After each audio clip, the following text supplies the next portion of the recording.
Hello, everybody, and welcome to Taking Control, the ADHD podcast on rashpixel.fm. I am Pete Wright, and right over there is Nikki Kinzer. Hello, Pete Wright. How are you? How are you? You feeling good on this day? Are you optimistic? Got this song in my head, Nikki, and I'm not optimistic that I'm ever going to get it out of my head, and I don't know what it is, and the community is failing me every turn. They're saying things like you might be off your meds, and...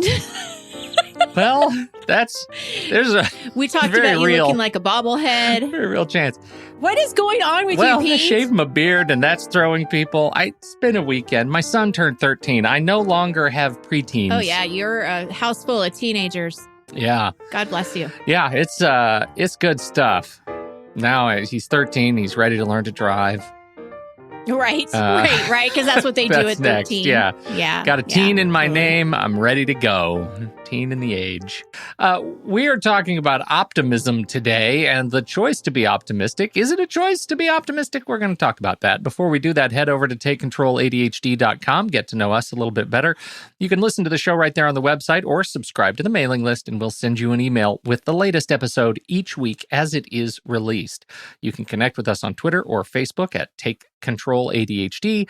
And if this show has ever touched you or helped you make a change in your life for the better, we encourage you to check out our Patreon account. You can support us by throwing dollars at us through Patreon, patreon.com/the ADHD podcast. There are some fantastic people who have already decided that they want to help us do more with this show, more like this workshop. Here's a workshop that we just did last week on getting started on avoided projects. And if you were a patron right now, you would have access to that in our complete library of other workshops that Nikki has done, that Nikki and I have done over the past, since we started this thing 6 months ago. And that library just continues to grow. You would have early access to the podcast. We record the podcast. You could join for a live stream of that recording before that episode goes public the following week. So there's a little bit of you get a little bit of an early access perk that's always fun.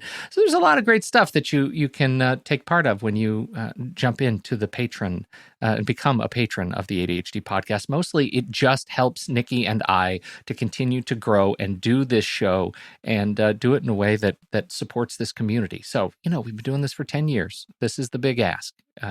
Give us a shot to continue to grow and do more great stuff with the ADHD community. Thank you so much in advance for your consideration. Nikki Kinzer. Is it, yes. Where did this come from right now? Was it, was there something specifically that inspired you? Because I knew you were going to ask me that question because you always do. Well, it's just such really a nice bounce off of the resilience conversation we had last week. It feels like it's a wonderful sort of bookend. It is. And I think that, the session or the podcast that we had before that was having a growth mindset. Yeah. And it just really felt like it all sort of, worked together, and optimism is something that I think about daily.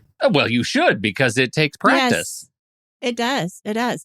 And you had asked the question, is it a choice to be optimistic? I believe it is. And the research says it is, which in itself is very optimistic. And that I'm very grateful for. Because the research says it is, it sure makes it easier to believe that it is. Right. Let's just put it that way. I know it's a very optimistic way of looking at life, but I'm grateful for that, because what if the research said, no, it's not a choice. Yeah. You either have it or you don't. I mean, that's like really hopeless. Yeah. That would just not be nice. Right. So I'm glad that the research says that. I live with anxiety, not a secret. So I almost always immediately go to worst case scenario in many circumstances. Right. And so optimism is not going to naturally be my first thought. So, if you were to ask the question, are you naturally optimistic? I would say no. But is it a choice to be? Yes, because I can reframe what I'm thinking. I can sit back and think about it. Not all the time. I mean, it takes a lot of time. I mean, to kind of step back away from certain things, right? But, I do think I don't like going to the worst case scenario. So if there is a different option, I certainly want to do that. Well, and it's funny. I mean, you mentioned the anxiety, and as someone who struggles with anxiety myself too, I feel like that is that's kind of part and parcel to the saddle you're wearing, right? Is that that you're pre-wired and pre-programmed to think about the most negative stuff, and what I don't like to hear is when people stop there. And I hear that a lot from folks who write us. I talk about the What's That Smell Anxiety podcast. That is a show dedicated to exactly this kind of stuff, to anxiety. Like, how can you figure out a way to approach anxiety optimistically? And it's one of the things that I'm surprised and a bit disheartened by the number of people who stop after saying, I'm just wired that way. I'm an anxious person. I'm just wired that way. As if that's the end of the discussion, right? As if that's the end of your position. You're always going to be an anxious and a person who is, who goes to that lowest of the low point, and that there's nothing you can do about it. Because again, research says otherwise. Absolutely. So I had the opportunity this weekend to watch Brene Brown on Netflix. She has a documentary, or not a really documentary, because that's not what it is, but it's a 1 hour and a half, her speaking, as a presenter. And she talked about this, about how it's really hard for people to find joy because we're always afraid that it's going to be taken away from us. So here we are in this moment of what should be pure joy, but yet we're thinking worst case scenario. And so she had the example of her daughter going to prom and, saying goodbye to her and her date. And she's waving. And Brene Brown has a really great sense of humor. So she does this really witty, okay, I'm thinking about how wonderful this moment is, but I also have to think about how grateful I am, because that's the only way I'm going to get out of this. Yeah. So she's just like, I'm really grateful to see you off. This is great. I'm really grateful. So she keeps talking about how grateful she is. And her son looks at her dad, or looks at his dad, and he says, "So what's wrong with Mom? Is she having a stroke?" Yeah. And the dad's like, "Just let it be. She just needs to be grateful. Just let her go." Because that was the only way that she could okay, I'm grateful. I'm going to, because, worst case scenario, you think that's the last time you're going to see your daughter. She's going to get in a car accident. Something terrible is going to happen. I mean, those things come to mind. And so you can't fight them. And I love how you said, what is next then? Yeah. It's like, let's not have that be the end of the story. Right. So gratitude is definitely, I didn't add that into our notes, but I think it's really important that we talk about that too. Gratitude is a big piece of that, is how we appreciate what we have, what's around us, who's with us, the moments we have, the memories we're creating. Gratefulness, gratitude is a big part of that, of being optimistic, is appreciating those things. Right. I'm really lucky because I live with two of the most optimistic people in the world. Yeah. And that's my husband and my daughter. They're two peas in a pod. They're almost exactly alike. They have the same sense of humor, the same attitude. And let me, be very clear. Being optimistic doesn't mean that you don't have bad days or that you don't have bad things happen to you, because they do. They do have terrible things that have happened, especially my husband and his health, has been a huge ordeal for this. But what I do know for sure is that the majority of the time I see my husband and my daughter, they're happy. They're in a good moods. They see good in other people. They see good in themselves. They're confident in themselves. They see the silver lining in opportunities and things. And then they spread the joy around them. So my son and I, who are like two peas in a pod. Yeah, right. That can rub off on us too. Right? Because then their positivity will rub off on us, who both live with anxiety. So I feel very grateful, because if I didn't have that in my life, I think that I probably would have to work even harder to be optimistic. Yeah. So yeah. What's your story? Well, it's not so much a story. It's that you got me with this topic. You got me looking at sort of what that research is all about. And it started off of an email submission to the What's That Smell podcast, which is around catastrophic thinking. Right. Yes.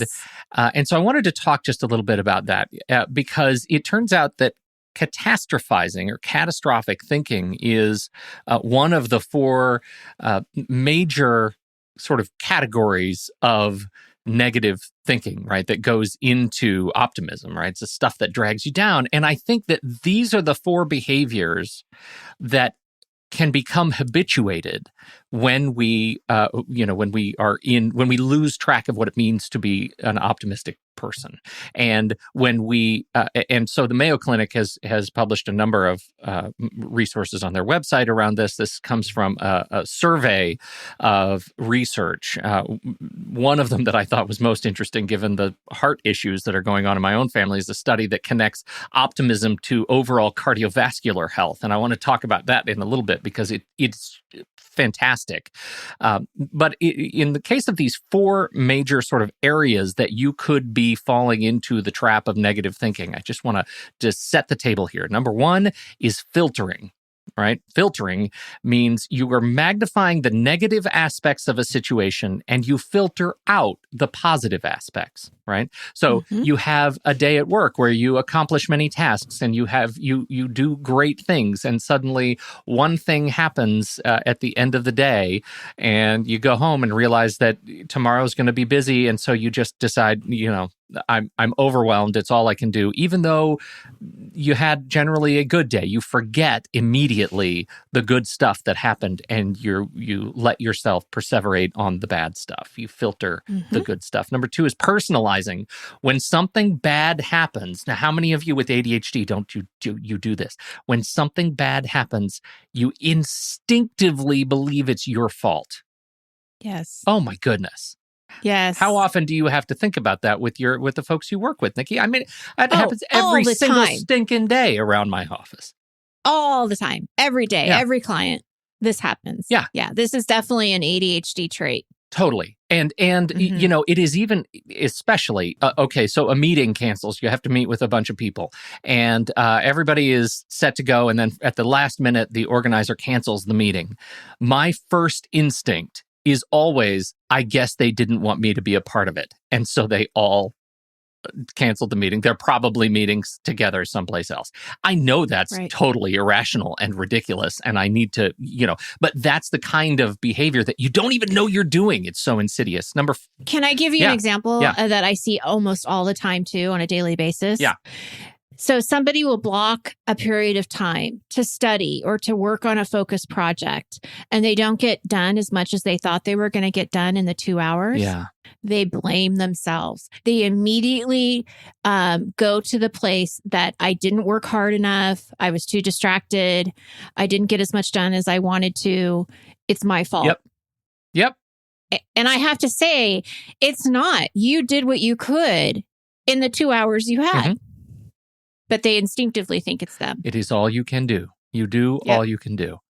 The third one we talked about is catastrophizing and catastrophic thinking. And the example that came into the other show, What's That Smell, around catastrophic thinking is really dark, which is you anticipate the worst. And in this case, the submission was, the anxiety I have, I come home and I expect my family to be at home and they're not home.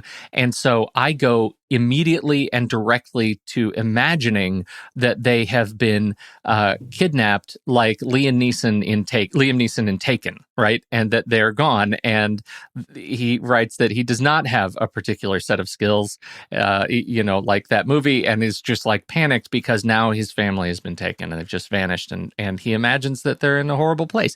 That's a dark place to go. Catastrophic thinking. And I completely relate to it. Right? Completely relate to it. Yeah. I won't share the stories because they're too just. Yeah. Oh, They're awful. They're awful. But I just, all I can say is I understand. Yep. I completely understand. Well, and, for a long time, my kids went to school across the river in Portland from where we live. Let me tell you, when that article comes out about the Pacific subduction zone and how we're due for the big one and how that's going to split the city apart, I lived every day with this constant panic that I was going to have to figure out, where am I going to get a boat when all of the bridges go down in order to find some way to get to my kids. It is a real relief that they don't go to school over there anymore, and now they're blocks away, Pete, right? To help you with that, we have a boat and you are welcome to borrow it anytime you need to. So if that ever happened, all right, just rest assured that we have a boat that we will give you. Excellent. I am so glad. Awesome. Unfortunately, all the roads between you and me are going to be gone. Wait, I'm doing it again. Wait, but we still have a boat. God. So we'll have our boat. We'll come You'll and just get come you. by boat to my house on the hill. I'm trying to be optimistic here. Well, and that leads directly to point number 4. So we have filtering, personalizing, catastrophizing, and polarizing is the first one. Polarizing, we've done a show on this one too. It's binary thinking, right? Things are only good or bad. And it's that feeling that if you aren't perfect all the time, you are a total failure, right? If you're not consistent all the time, you have failed. The system has failed you. That's right. And you have failed. So those are the big 4. And I find those, it's a fascinating and nice, concise list from the Mayo Clinic that I think is really helpful. And their perspective is from this idea of how, this kind of thinking impacts your physical health and impacts your physical and emotional well-being, stress management, that sort of stuff, because it has a direct and research-driven impact on your physiology. So we can talk more about that in a bit. But I wanted to get that out. So I want people, as we talk about this, I want you thinking about those 4. And what do you do day to day? How do these 4 kind of insinuate themselves into your process? There you go. Right. Well, I do want to talk a little bit about the benefits, and I am interested to hear what you learned about the cardiovascular health as well. But I know that when I was doing my research, people are generally just happier. And you can see that, right? You have a more pleasant point of view. Their lives, they live healthier lives. They live longer. They have lower stress levels. Last week, we talked about resilience. People who have more of an optimistic view of life are more resilient when bad things happen. And it increases their motivation too, because, you see the silver lining, or you see, okay, there might be a lesson to be learned here. What can I do? Now, this doesn't mean that it happens immediately. I don't want people to just think that, I'm going to choose to be optimistic after something terrible has happened. It doesn't work exactly like that, right? We know that. But it is something that you can practice and be aware of and work through. That's right. How do you think optimism would help navigate ADHD specifically? It's easy to get into obsessive thought spirals, right? Around, thanks to ADHD and the OCD that creeps in. And so it's important to include optimism or an optimistic mindset as a part of a mindfulness practice, because you can't do it without being present with it. It's too easy for the negative thought spirals to be pervasive, right? And to be the controlling indicator of what it is that you are, or the controlling factor in the way you approach the world. So, for me, when I find that I'm in this obsessive thought spiral, and I don't even know it, right? It's when the alarm goes off and, in the afternoon, and I have to do my daily check-in, and I stop and I look at my list of how I approach the world, the things that I have to do, and I have to say, how did I let it get the better of me today? Am I sitting here in a negative space right now? And I explore that metacognitive, experience of thinking about thinking. How am I thinking about my thinking today? Am I letting it get to me in a way that is going to cause me to continue to be in this thought spiral? Or can I take a minute? Can I take some deep breaths?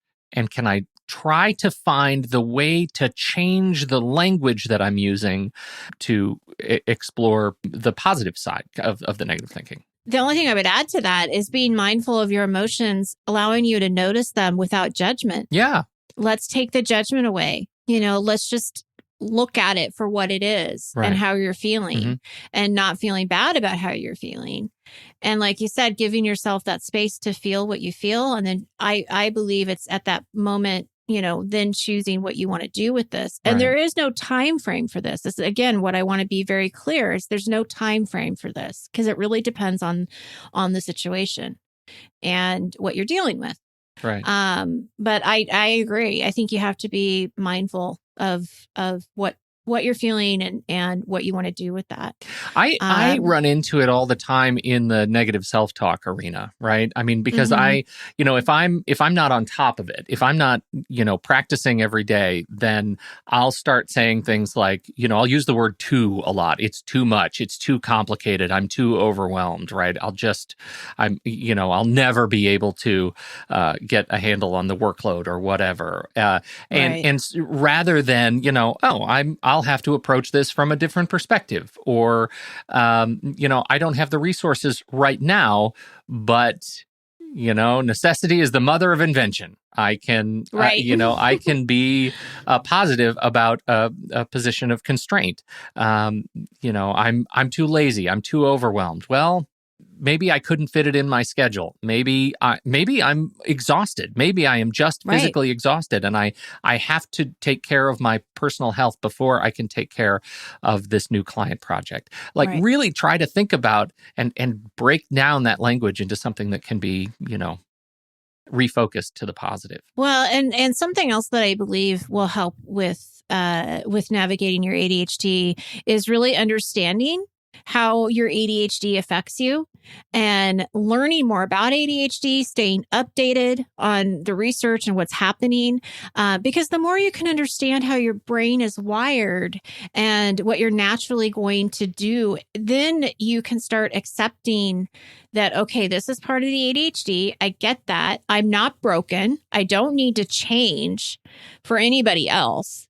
I need to figure out how to work with this. Be kind to yourself and figure out, okay, how do I want to respond to this? And I think that, in our lives, in my family, and I think that this is one of the greatest lessons that I've learned from my husband is we can't control what happens to us. We can't control that you have ADHD. I can't control that I have anxiety. He can't control that he has MS.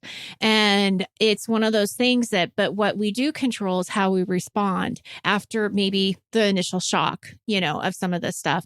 But it really has such a big deal, or it's such a big deal with the way that you look at life. He, by looking at him, you would never even think anything was wrong because he carries himself with such joy and wants to talk to people. And he's not, what am I trying to say? He's not just in a hole. He's living his life. He's doing what he can do with what he has. And he knows to do that now because something could easily be taken away from him in the future. Yeah. So he's living with being in the present. And that's what I would want people to understand is that optimism and doesn't mean you don't hurt. It just means that you're shifting and you're going to make the best. You're going to make lemonade out of lemons. You're going to do what you can. Yeah. And I think a lot of ADDers, even though it doesn't come naturally, I see so many success stories. I do see so many people who do get out of that shame and who do figure out the systems and do learn. I mean, in my coaching groups, it's amazing that one of the best compliments I can receive or feedback I can hear is when people will end the group saying that they realized how important it was that they understood their ADHD and accepted it.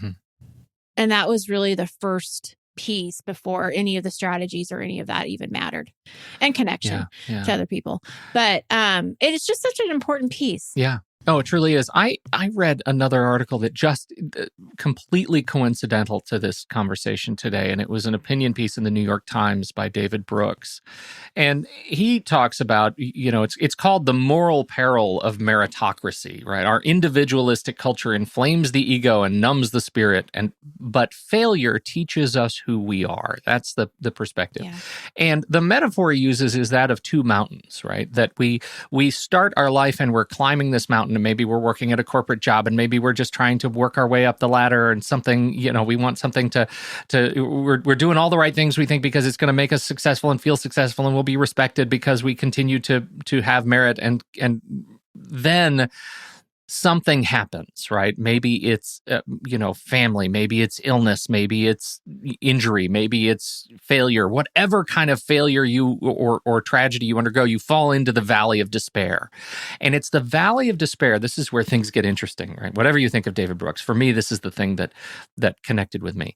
That the valley of despair teaches us what's important to us to start climbing a new mountain.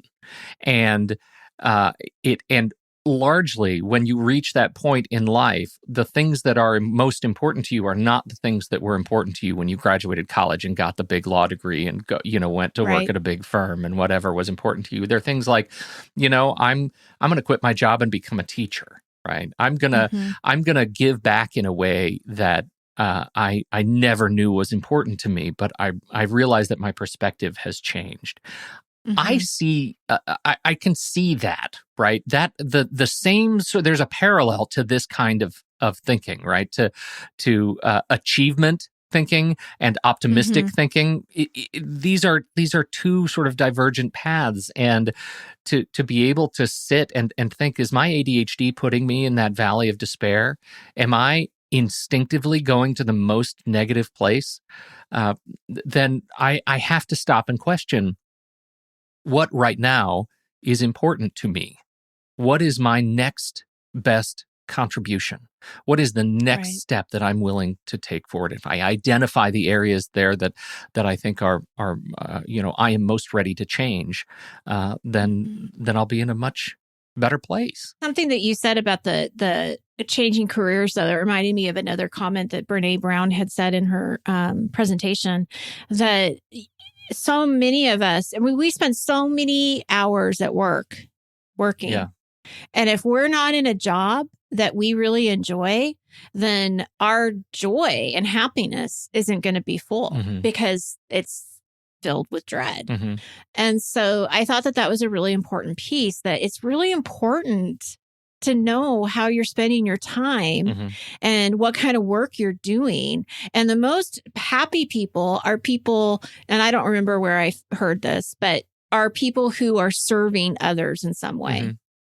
That they feel like they're contributing to somebody else. And I just think it's another interesting piece. If you're at a point in your life where you feel really pessimistic and there's just a lot of negativity, I think you got to look at the whole self.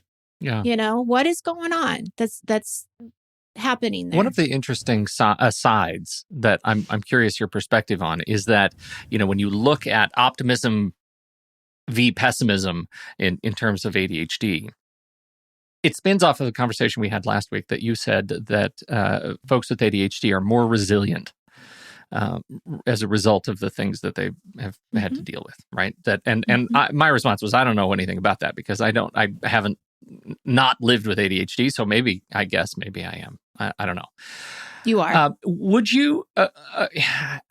Is there a sort of parallel challenge that maybe with ADHD, because of the challenges that come with time estimation, right? Schedule, gating, not being able to scope projects that we want to take on, that in fact, there is a danger that optimism is an unmetered sort of well that is just overflowing with ADHD. And in fact, like the dark side of ADHD is that we're too optimistic, and therefore we take too much on at any given time. Like, it's just optimism allows us to take our foot off the brake. I know what you're saying, and I think that I separate it. So, is the optimism so big that you take on too much or too much? Okay, I want to just sit with that for a second. An ADHD character trait for many people is creativity. It's thinking big. Mm-hmm. It's thinking outside of the box. So I would not want to send the message that somebody should limit that. What I would want to send the message is that you probably will need help managing it.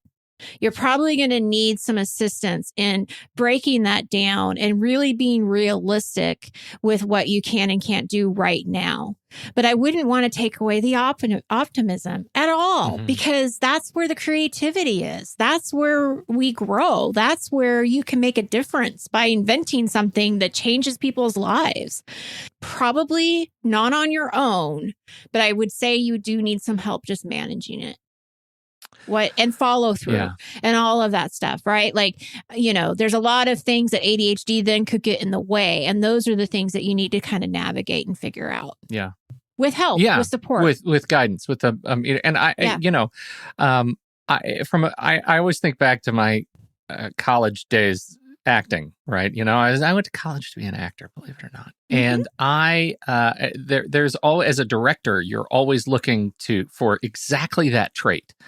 Right? You always want somebody who's going to come to the stage and give you more than you need, because it's so much easier to build habits around, scaling it back, right? It's always easier to do that than to do the work to actually, bring more. I have to bring back Brene Brown. Man, she's an amazing woman. She talked in her presentation about being small. She wanted to stay small. And when she did that Houston TEDx talk, she thought she was small. And then it ended up being this millions of observers. And I mean, her career just took off. All this stuff happened after just that one TED talk. But she was always thinking small. And when you think small, or you think you want to limit your possibilities, or you're limiting yourself, then, you're not in the arena. People who are Brene Brown fans will know what I'm talking about. You're not showing up. And there's a risk when you show up, and she guarantees you will fail and you will get hurt, but you keep standing up. You keep trying. And when you show up and you're vulnerable, and you're showing your courage, that's when good things are happening. That's the magic. But if if you're the critic, and everybody who knows Brene Brown will know exactly what I'm talking about, you don't have the right to judge somebody who's in the arena, because they're showing up. Mm-hmm. They're trying. And that's where resilience comes in. Yeah. I can't imagine a life without optimism, because I would be in a dark hole all the time. Yep. And so I think that, I don't believe you have to live your life that way. Yeah. You're going to get hurt, but you also have to believe in yourself that you're going to be able to pick up the pieces. Right. Let's talk about daily practice. I think gratitude is a huge thing, whether that is something that you're journaling, you're putting in your planner, maybe you're just thinking about it every once in a while and it's just in your head, whatever. But definitely practice gratitude. Watch where you place your judgments. We are judgmental, but I would really be careful of that. Never judge a book by its cover. It's not always greener on the other side, right? We hear these things all the time in our lives. And it's so true, because we just don't know the story of somebody else. And we're not the right person to judge. And we are also not the right people to compare ourselves to others, because you don't know what their story is. So it may look perfect, but it's not. Everybody has a story. Gossiping is not that's not a positive thing to do. And so if you're getting caught in a web of conversations where you're gossiping and talking kind of negative about other people, really pull yourself away from those kinds of conversations, because it's not going to help you. And it's certainly just not a nice thing to do.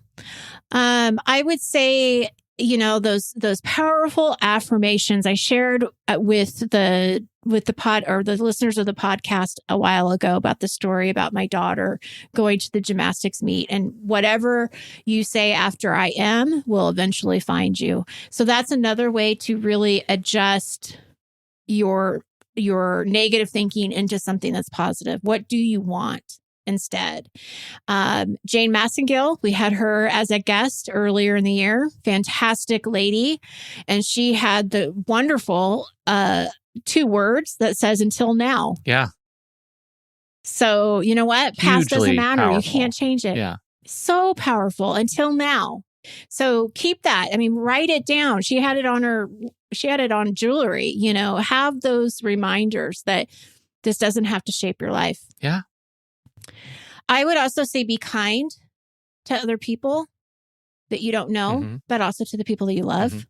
Give a compliment to somebody, let someone know, or let somebody go before you at the grocery store, open a door, keep it open for somebody. It's just these subtle moments as humans. It seems like it's in human nature, but we know it's not.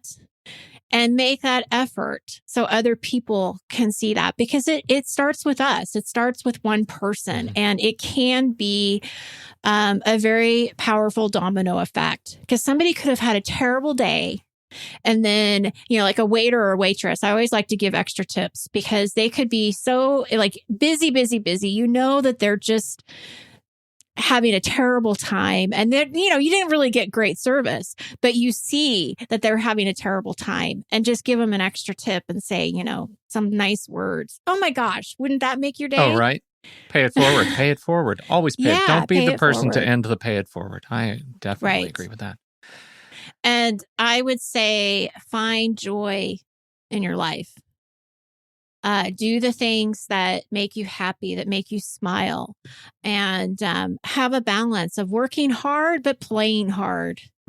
It's not always about the productivity list. It's not always about what you can get done, but play with the people you love, and enjoy the blessings we have.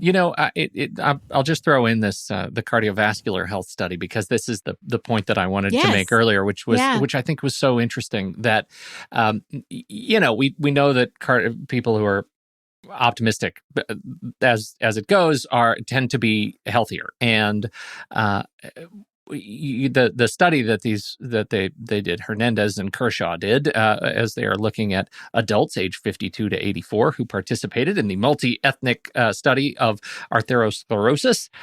What they discovered is, those with the highest optimism were more likely to have intermediate and ideal cardiovascular health compared to the least optimistic group.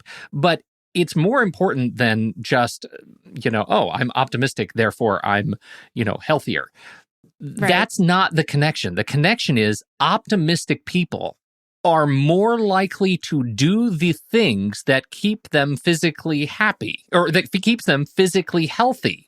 That means those people who are in that group of saying that they are most optimistic, those are also the people whose blood sugar and glycemic levels were in the ideal zone, because they had an easier time of eating healthy foods. Those were the people whose blood pressure was lower because they practiced mindfulness as a part of their daily activities. Those people who were in the optimistic zone don't smoke, right? Those people who were in the optimistic zone, their BMI, their body mass index, was in the ideal zone because they were most likely to get regular physical activity, on the order of 30 minutes a day.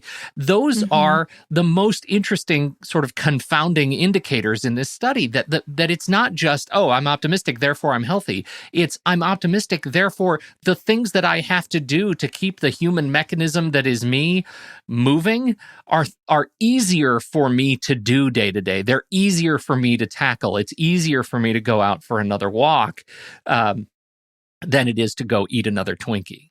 And those are the things that I can see that. Kind of have to keep in mind, that when you do a daily mindfulness practice of that is focused on optimism, that is focused on seeing the good in other people, the good in the world, you are more likely to be able to remember that I got to do some stuff for me, and you're gonna reap the benefits of that.